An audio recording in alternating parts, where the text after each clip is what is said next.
Plus 2 biology chapter sexual reproduction in flowering plants le important questions or answers ആണ് discuss ചെയ്യുന്നത്.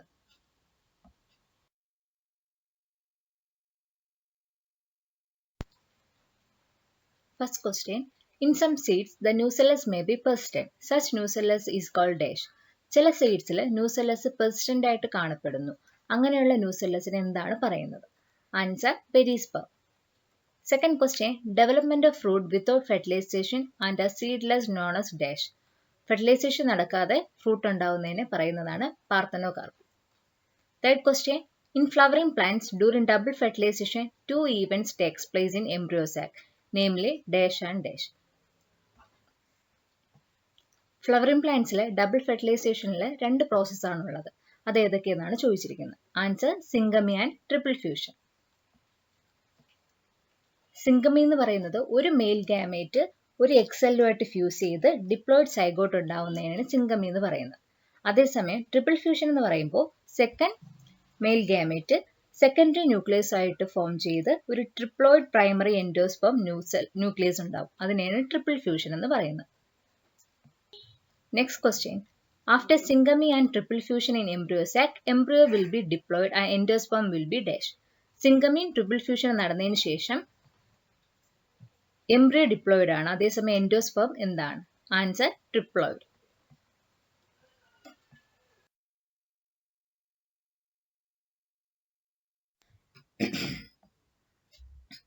By observing the relationship of first fill in the blanks. താഴെ തന്നേക്കുന്ന relationship നോക്കിയിട്ട് fill up ചെയ്യാനാണ് ചോദിച്ചിരിക്കുന്നത്.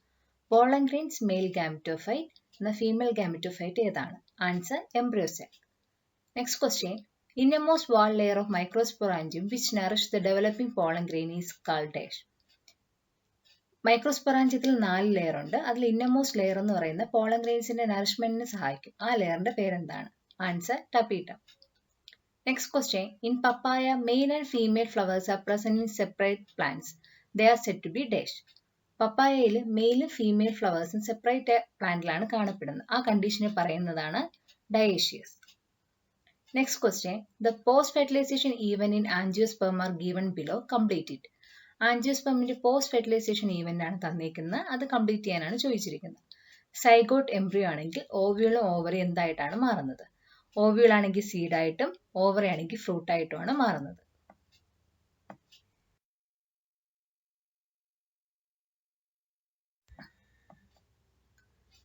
Sunflower is pollinated by insect while rice is pollinated by bee. How these plants are adapted to their respective type of pollination method? Sunflower pollinate ചെയ്യുന്നത് insect വഴിയാണ്. അതേസമയം rice pollinate ചെയ്യുന്നത് wind വഴിയാണ്. എങ്കിൽ ആ പ്ലാന്റ്സിന്റെ അഡാപ്റ്റേഷൻ ആണ് ചോദിച്ചിരിക്കുന്നത്. ഇൻസെക്ട് പോളിനേഷൻ ആയ സൺഫ്ലവറിനാണെങ്കിൽ ലാർജ് കളർഫുൾ ഫ്ലവർ ആണുള്ളത്. അതുപോലെ strong smell of flower. Also produce nectars and reward for pollinators. പോളിനേറ്റേഴ്സിന് റിവാർഡ് ആയിട്ട് അവർ നെക്ടേഴ്സ് പ്രൊഡ്യൂസ് ചെയ്യുന്നുണ്ട്. അതുപോലെ അവരുടെ പോളൻ ഗ്രെയിൻസ് എന്ന് പറയുന്നത് സ്മോളും ആണ്, സ്റ്റിക്കി പോളൻ ഗ്രെയിൻസും ആണ്. അതേസമയം റൈസിന്റെ കാര്യം നോക്കുകയാണെങ്കിൽ അവിടെ ലാർജും ഫെദറി ആയിട്ടുള്ള സ്റ്റിഗ്മയാണ് കാണുന്നത്. അതുപോലെ പോളൻ ഗ്രെയിൻസ് ചെറുതുമാണ്, നോൺ സ്റ്റിക്കിയാണ്. അതുപോലെ നെക്ടേഴ്സ് ഒന്നും പ്രൊഡ്യൂസ് ചെയ്യുന്നില്ല. അതുപോലെ തന്നെ large number of pollen grains produce ചെയ്യുന്നുണ്ട്. Next question. Write the name of 2 flowers pollinating through water. വാട്ടറിന്റെ സഹായത്തിൽ പോളിനേറ്റ് ചെയ്യുന്ന 2 ഫ്ലവേഴ്സ് ആണ് ചോദിച്ചിരിക്കുന്നത്. Answer Hydrilla and Vallisneria.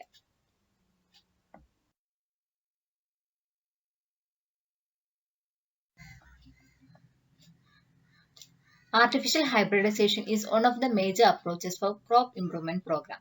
In such crosses, it is important to avoid unwanted pollens. Explain how we protect stigma from unwanted pollens, also how artificial pollination can be performed. Crop improvement programs-ൽ ചെയ്യുന്ന ഒരു മെത്തേഡാണ് artificial hybridisation. അതിൽ unwanted പോളൻസിനെ avoid ചെയ്യാറുണ്ട്. അതെങ്ങനെയാണ് ചെയ്യുന്നത്, അതുപോലെ ആ process എന്താണെന്നാണ് ചോദിച്ചിരിക്കുന്നത്. ആൻസർ ഫസ്റ്റ് സ്റ്റെപ്പ് എന്ന് പറയുന്നത് ഇമാസ്കുലേഷൻ ആണ്. അത് കഴിഞ്ഞിട്ട് ബാഗിങ്. ഇമാസ്കുലേഷനിൽ ചെയ്യുന്നതെന്ന് വെച്ചാൽ ഫീമെയിൽ പ്ലാന്റിന്റെ ആന്തറിനെ എന്ത് ചെയ്യുക, ഫോസെപ്സ് ഉപയോഗിച്ച് റിമൂവ് ചെയ്യുക. എന്നിട്ട് അതിനെ എന്ത് ചെയ്യുക, ഒരു സ്യൂട്ടബിൾ ബാഗ് വെച്ച് കവർ ചെയ്യും. ആ സ്റ്റെപ്പിനെയാണ് ബാഗിങ് എന്ന് പറയുന്നത്. ബാഗിങ് ചെയ്യുന്നത് എന്തിനാന്ന് വെച്ചാൽ ഒരു അൺവാണ്ടഡ് പോളൻസ് സ്റ്റിഗ്മയിൽ വന്ന് വീഴാതിരിക്കാനാണ്. എങ്ങനെയാണ് ആർട്ടിഫിഷ്യൽ പോളിനേഷൻ പെർഫോം ചെയ്യുന്നത് ചോദിച്ചാൽ 4 സ്റ്റെപ്പാണുള്ളത്. First one emasculation, then bagging, then cross pollination, last one rebagging. ഈ 4 സ്റ്റെപ്പ് വഴിയാണ് ആർട്ടിഫിഷ്യൽ പോളിനേഷൻ നടക്കുന്നത്.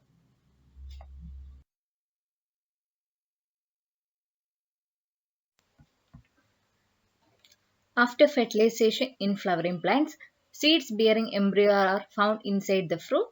If seeds are developed from ovule, then name the part that gave rise to embryo and fruit. Also, what is a thick wall of fruit that is protective in function? ഫെർട്ടിലൈസേഷന് ശേഷം seed bearing ആയിട്ടുള്ള embryos ആണ് ഫ്രൂട്ടിനകത്ത് കാണുന്നത്. Seeds ഓവ്യൂൾസിൽ നിന്നാണ് develop ചെയ്യുന്നതെങ്കിൽ ഏത് പാർട്ടിൽ നിന്നാണ് എംബ്രിയോയും ഫ്രൂട്ടും develop ആവുന്നത്? അതുപോലെ ഫ്രൂട്ടിന്റെ തിക് പ്രൊട്ടക്റ്റീവ് വാളിനെ പറയുന്ന പേരെന്താണ്? ആൻസർ, ഓവറിയാണ് ഫ്രൂട്ടായിട്ട് ഡെവലപ്പ് ചെയ്യുന്നത്. അതുപോലെ സൈഗോട്ടാണ് എംബ്രിയോ ആയിട്ട് ഡെവലപ്പ് ചെയ്യുന്നത്. ഫ്രൂട്ടിന്റെ തിക് വാളിനെ പെരികാർപ്പ് എന്നാണ് പറയുന്നത്. അതിന് 3 ലെയേഴ്സ് ആണുള്ളത്: epicarp, mesocarp and endocarp. The early stages of embryo development are similar in both dicot and monocot. However, mature embryo have differences. Write 2 major differences between dicot embryo and monocot embryo. Embryo ഡെവലപ്മെന്റിന്റെ early സ്റ്റേജിൽ ഡൈക്കോട്ടിലും മോണോകോട്ടിലും similar ആണ്. എന്നാൽ mature embryo ആകുമ്പോൾ അതിൽ difference കാണിക്കുന്നുണ്ട്. ആ difference ഏതൊക്കെയെന്നാണ് ചോദിച്ചിരിക്കുന്നത്. ഡൈക്കോട്ട് എംബ്രിയോ ഒക്കെ ആണെങ്കിൽ 2 കോട്ടിലിഡൻസ് ആണ് കാണുന്നത്. അതിന്റെ ഇടയിലായിട്ട് എംബ്രിയോണൽ ആക്സിസും ഉണ്ട്. എന്നാൽ മോണോകോട്ട് എംബ്രിയോയിൽ ഒരു കോട്ടിലിഡൻ ആണ് കാണുന്നത്. അത് എംബ്രിയോണൽ ആക്സിസിന്റെ ഒരു സൈഡിലായിട്ടാണ് കാണുന്നത്. Next question, double fertilization is a characteristic feature of angiosperm. Which are the events in double fertilization? Also, name the triploid nucleus formed as a result of double fertilization. ആൻജിയോസ്പെർമിന്റെ main feature ആണ് double fertilization. എന്നാൽ double ഫെർട്ടിലൈസേഷനിൽ നടക്കുന്ന 2 event ഏതൊക്കെയാണെന്നാണ് ചോദിച്ചിരിക്കുന്നത്. അതുപോലെ തന്നെ അതിലുണ്ടാവുന്ന triple nucleus ഏതെന്നും ചോദിച്ചിട്ടുണ്ട്. Answer, double fertilisation 2 event എന്ന് പറയുന്നത് സിംഗമി, ട്രിപ്പിൾ ഫ്യൂഷനുമാണ്. ട്രിപ്ലോയിഡ് ന്യൂക്ലിയസിനെ പറയുന്നതിന് ട്രിപ്ലോയിഡ് പെൻ അല്ലെങ്കിൽ പ്രൈമറി എൻഡോസ്പെർം ന്യൂക്ലിയസ് എന്ന് പറയാറുണ്ട്.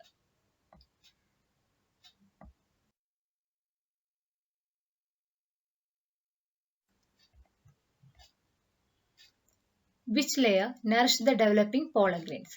ഏത് ലെയർ ആണ് പോളൻ ഗ്രെയിൻസിന്റെ നറിഷ്മെന്റിനെ സഹായിക്കുന്നത്? ആൻസർ, ടപ്പീറ്റം ആണ്. The innermost wall layer is tapetum. It nourishes the developing pollen grains. Cells of tapetum possess dense cytoplasm and generally have more than 1 nucleus. മൈക്രോസ്പോറാഞ്ചിയത്തിന് മെയിനായിട്ട് 4 layers ആണുള്ളത്: epidermis, എൻഡോതീഷ്യൻ, middle layer, tapetum. ആ tapetum layer ആണ് pollen ഗ്രെയിൻസിന്റെ നറിഷ്മെന്റിനെ സഹായിക്കുന്നത്.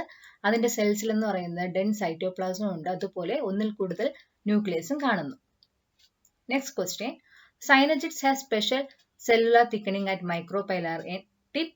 Write the name and function of the structure. എംബ്രിയോസാക്കിൽ micropylar എൻഡിൽ synergids എന്ന് പറയുന്ന ഒരു സ്ട്രക്ചർ ഉണ്ട്. അതിലൊരു സ്പെഷ്യൽ സെല്ലുലാർ തിക്കനിങ് ഉണ്ട്. അതിന്റെ പേരെന്താണ്? അതിന്റെ മെയിൻ ഫംഗ്ഷനാണ് ചോദിച്ചിരിക്കുന്നത്. ആ തിക്കനിങ്ങിനെ പറയുന്നതാണ് ഫില്ലിഫോം അപ്പാരറ്റസ്. അതിന്റെ മെയിൻ ഫംഗ്ഷൻ എന്ന് പറയുന്നത് guiding pollen tubes into the synagids. Explain pollination. Illustrate pollination in Vallisneria. എന്താണ് pollination? Vallisneriaയിലെ pollination എങ്ങനെയാണ്? Answer, transfer of pollen grains to the stigma of a pistil is termed as pollination. സ്റ്റിഗ്മയിൽ pollen grainsന്റെ ട്രാൻസ്ഫറിനെയാണ് pollination എന്ന് പറയുന്നത്. ഇനി pollination വാലിസ്നേറിയയിൽ എങ്ങനെയാണ് നടക്കുന്നത്? വാലിസ്നേറിയയിൽ pollination നടക്കുന്നത് വാട്ടറിന്റെ സഹായത്തോടെയാണ്. അതിൽ മെയിൽ ഫ്ലവേഴ്സ് എന്ന് പറയുന്നത് ക്ലസ്റ്റർ ആയിട്ടാണ് കാണുന്നത്. അവർ മെച്യൂർ ആകുമ്പോൾ എന്ത് ചെയ്യുക? ഫ്ലവേഴ്സ് ഡിറ്റാച്ച് ചെയ്ത് വാട്ടറിന്റെ സർഫസിൽ കാണും. അതേസമയം ഫീമെയിൽ ഫ്ലവേഴ്സ് എന്ന് പറയുന്ന ഒരു ലോങ് സ്ട്രോക്കിൽ സിംഗിൾ ആയിട്ടാണ് കാണുന്നത്. അവരെന്ത് ചെയ്യും? വാട്ടറിന്റെ സർഫസിൽ വരും.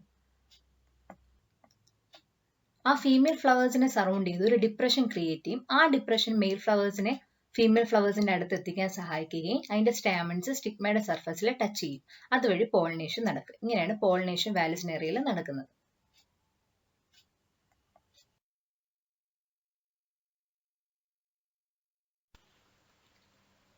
Thank you for listening.